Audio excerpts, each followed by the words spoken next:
The observation deck of the Celestial Harmony hummed with the gentle vibration of the ship's quantum drives as it drifted through the Andromeda sector. Diana stood before the panoramic viewport, her iridescent scales catching the light of a nearby nebula. As a serpentine, she was considered one of the most beautiful species in the known galaxy. Her kind were renowned for their elegant features, their ability to shift their dermis patterns at will, and their deeply ingrained courtship rituals. She had been watching the human for weeks now. Kevin worked in the engineering bay, a seemingly unremarkable member of the crew. Humans were still relatively new to the galactic seat. The distress signal came through on a frequency that shouldn't have existed. Kevin was 3 weeks into a solo mining survey on Kepler 442b's moon when his ship's comm array picked up the transmission. It was crude, almost primitive, a repeating pulse that his AI nearly classified as stellar interference. But there was a pattern, a desperate, deliberate pattern. "Genesis, can you triangulate the source?" Kevin asked, already plotting a course deviation. "Affirmative. Signal originates from the planetary surface, northern hemisphere. Distance 42 kilometers from your current position." The ship's AI paused.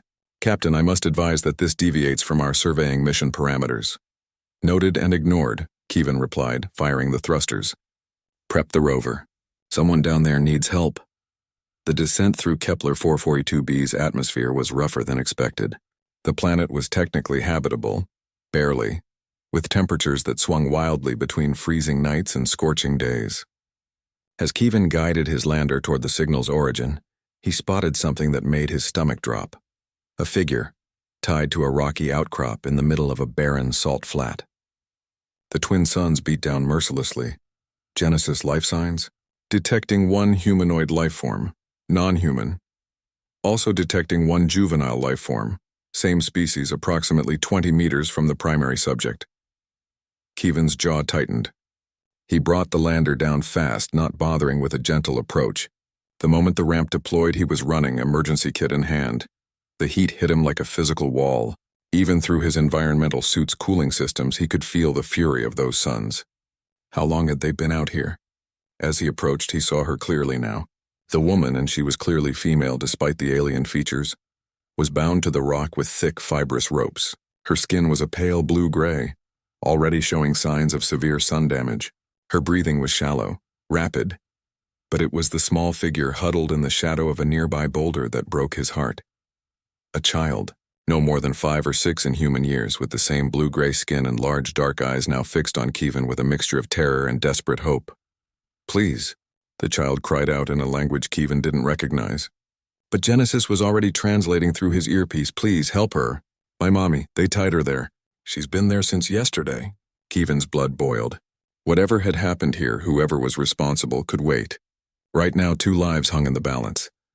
"I've got you," Kevin said, hoping his tone conveyed what his words couldn't. He reached the woman and immediately began working on the ropes. They were tied with vicious, efficient coalition, their species having achieved faster-than-light travel only 3 decades prior. Most species found them curious but ultimately predictable.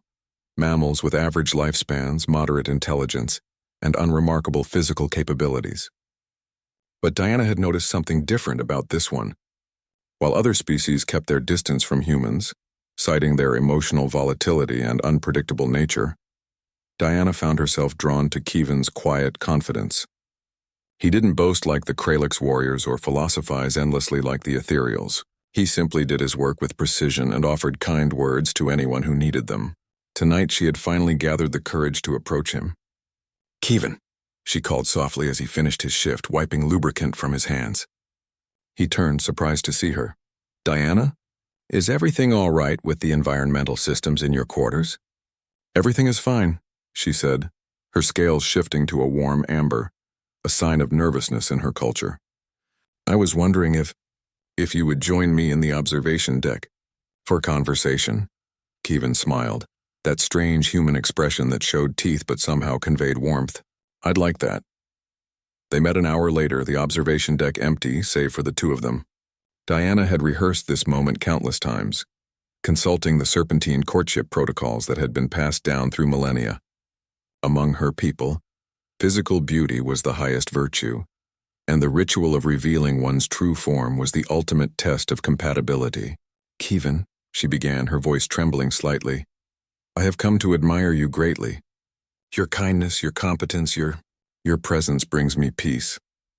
He listened carefully, his brown eyes attentive in that disconcerting human way, making direct eye contact without the aggressive dominance displays common in other species. "In my culture," Diana continued, "when one wishes to court another, there is a sacred ritual. We reveal ourselves completely, without adornment or environmental suits. We show our true forms." She paused, her scales now cycling through uncertain patterns. If the other stays and accepts what they see, it means they see beyond mere appearance to the soul beneath. Kevin nodded slowly. "I understand. It's a test of genuine attraction and acceptance." "Yes," Diana whispered. "But here's my question, the one that frightens me most. Will you stay if I undress human? Will you remain when you see me as I truly am, without the diplomatic garments and cultural masks?" For a long moment, Kevin was silent. Diana's heart, all three chambers of it, pounded in her chest. She had expected him to simply say yes or no, to follow the binary logic that most species employed. Instead, he stepped closer and spoke words that would echo in her memory forever. "Diana, I'll stay whether you undress or not. I'll stay because of who you are, not what you look like. I've watched you coordinate with the navigation team, smoothing over conflicts with patience and wisdom. I've seen you stay late to help the Thorian ambassador understand our scanning equipment, even though you were exhausted. I've noticed how you leave small gifts of bioluminescent flowers for the crew members who seem sad."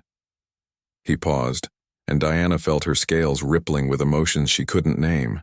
"In human culture," Kevin continued, "we have a saying, beauty is in the eye of the beholder. But there's something deeper than that, something my grandmother taught me." She said, "Real beauty is what remains when everything else is stripped away. Not your appearance, Diana, but your character. Your kindness. Your courage to reach across the void between our species and make a connection." Diana felt moisture gathering in her ocular membranes. Tears, the humans called them, though serpentines rarely shed them. "You don't understand," she said softly. "Among my people I am considered flawed. My scales don't shift as smoothly as others. I have a scar across my dorsal ridge from an accident in my youth. By serpentine standards I am beautiful," Kevin interrupted gently. "By any standard that actually matters, you're beautiful. And if you want to share your true form with me, I would be honored. But don't do it because you think it's a test I need to pass. Do it because you trust me, because you want to." Diana stood frozen, her entire worldview shifting like continental plates.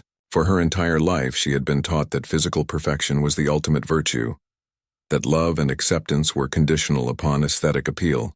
Yet here stood a human, a species the galaxy considered primitive, offering her something she hadn't even known existed: unconditional acceptance. Slowly, she reached up and deactivated her environmental suit's outer layer. Her scales, imperfect and scarred, were revealed in the nebula's light. She turned, showing Kevin the ridge that had been damaged decades ago, the pattern that failed to shift properly along her left side. Kevin stepped forward and, with a gentleness that surprised her, traced one finger along the scar. "This tells a story," he said. "A story of survival, of healing, of strength. You truly don't care that I'm not perfect?" Diana whispered. "Diana," Kevin said with that warm smile, "I'm human. We invented the concept of perfectly imperfect. We write songs about flaws. We find beauty in broken things. Some of our most treasured art is called kintsugi, pottery repaired with gold, making the breaks part of the beauty rather than hiding them." In that moment, Diana understood why the Galactic Coalition had underestimated humanity. They weren't remarkable because of their technology or their physical prowess. They were remarkable because they had somehow evolved to see value beyond the surface, to find beauty in imperfection, and to offer acceptance without conditions. "So your answer," she said, her voice stronger now, "is that you'll stay regardless?" "I'll stay," Kevin confirmed, "because I see you, Diana. All of you. And everything I see is worth staying for." As the nebula painted them both in shades of cosmic light, Diana learned the most important lesson of her life. Sometimes the most advanced wisdom comes from the most unexpected sources.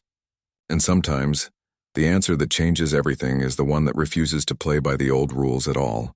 She smiled, an expression she'd learned from observing humans.